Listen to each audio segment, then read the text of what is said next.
Hello बच्चों, let's read the question. The question says, if cohesion, tension, transpiration, pull theory is correct, then option A, break in water column should lead to, option B, increase water content of leaves, option C, increase rate of photosynthesis, option D, wilting of leaves. Question कह रहा है कि अगर कोहेंशन tension transpiration theory ये सही है तो ये इन दिए हुए ऑप्शंस में से किसके लिए सही है. So as per the key concept of the question is, key concept of this question is cohesion, tension,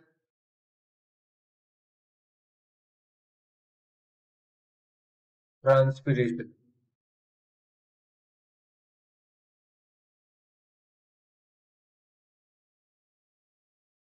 ठीक है. एज पर द क्वेश्चन जो ये एज पर द कॉन्सेप्ट, ये कॉन्सेप्ट जो है ये दिया था डिक्सन एंड जॉली. ये दो साइंटिस्ट थे, इन्होंने ये एक कॉन्सेप्ट दिया था cohesion tension transpiration pull theory इन्होंने दी थी. इसमें क्या होता है कि इसमें एसेंट ऑफ सैप के दौरान, एसेंट ऑफ सैप के दौरान, एसेंट ऑफ सैप क्या होता है? ऑफ सैप यानी movement of water mineral, water minerals, इनका जो मूवमेंट है वो क्या होगा? अपवर्ड होगा. यानी ये क्या होगा? अपवर्ड, जो कि क्या होगा? अगेंस्ट द ग्रेविटी होगा. क्या होगा? अगेंस्ट टू ग्रेविटी होगा. क्योंकि ये जो मूवमेंट है, ये मूवमेंट क्या है? फ्रॉम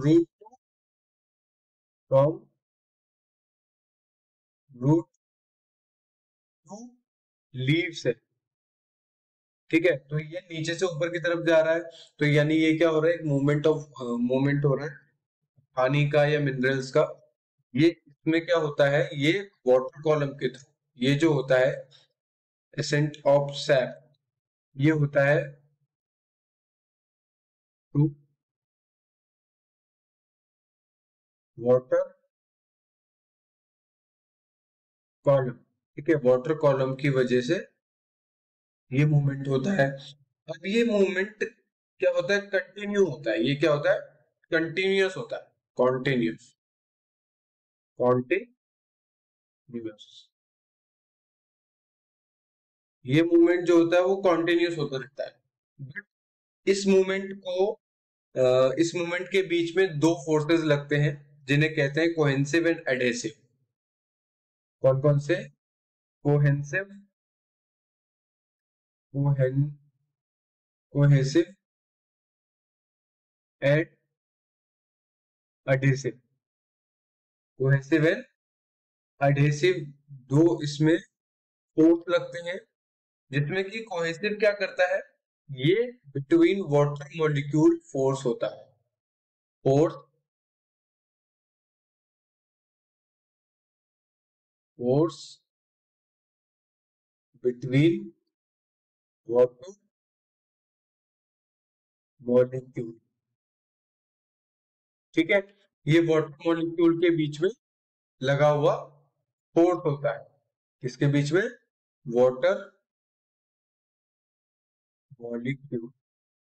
ठीक है, तो इसमें क्या होता है कि ये वाटर कॉलम में कोहेसिव फोर्स लगता है वाटर मॉलिक्यूल के बीच में. और अगर ये वाटर मतलब इस फोर्स की वजह से वो वाटर कॉलम टूटता नहीं है. ठीक है, वो वाटर कॉलम टूटता नहीं है इस फोर्स की वजह से, कोहेसिव फोर्स की वजह से, है ना. तो हम यहाँ लिख सकते हैं कि water column column column does not break due to cohesive force. ठीक है, इसकी वजह से. बट अगर टूटता है, इफ ब्रेक, अगर ये वाटर कॉलम ये क्या हो जाता है, इफ ब्रेक अगर ये टूट जाता है तो तब क्या होता है, एक हिंड्रेंस पैदा होता है। हिंड्रेंस क्या पैदा होता है, एक हिंड्रेंस। हिंड्रेंस क्या होता है, हिंड्रेंस होता है मतलब रुकावट, रुकावट पैदा हो जाती है। और ये रुकावट क्या करती है, ये रुकावट hindrance in the asset of SAP, in the asset of SAP, ये रुकावट पैदा हो जाती है एसेंट ऑफ सैप में, यानी मिनरल और वाटर के ऊपर चढ़ने में रुकावट आ जाती है। इसकी वजह से एक कॉज होता है जिसे कहते हैं, इसके वजह से होता है,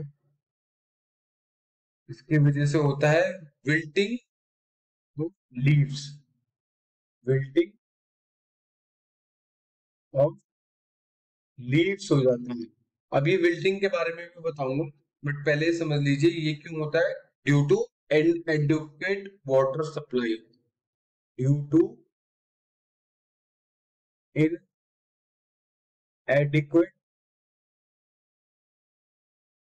inadequate water supply, water supply की वजह से ये क्या हो जाता है, विल्टिंग हो जाती है। विल्टिंग क्या है, विल्टिंग में सबसे पहले क्या होता है, loss of टर्जरी, loss of टर्जरी, loss of turgidity, turgidity का लॉस हो जाता है, किसका, किसकी, ऑफ लीव्स, लीव्स की टर्जिडिटी का लॉस हो जाता है। दूसरा यहाँ पे क्या हो जाती है, हमें ड्रूपिंग देखने को मिलते हैं, ड्रूपिंग देखने को मिलता है, और हमें देखने को मिलता है रोलिंग, रोलिंग ऑफ लीव्स, और हमें देखने को मिलता है क्या, फोल्डिंग ऑफ लीव्स, यानी पेड़ के जो पत्ते होते हैं वो घुमाव हो जाते हैं, घूमे हुए हो जाते हैं, मुड़े हुए हो जाते हैं, है ना, ये सब चीजें होने लग जाती है क्योंकि उनपे वाटर सप्लाई क्या हो गई है, हिंड्रेंस की वजह से रुक गई। तो as per the question, correct option of this question is wilting of leaves is the correct option, option D.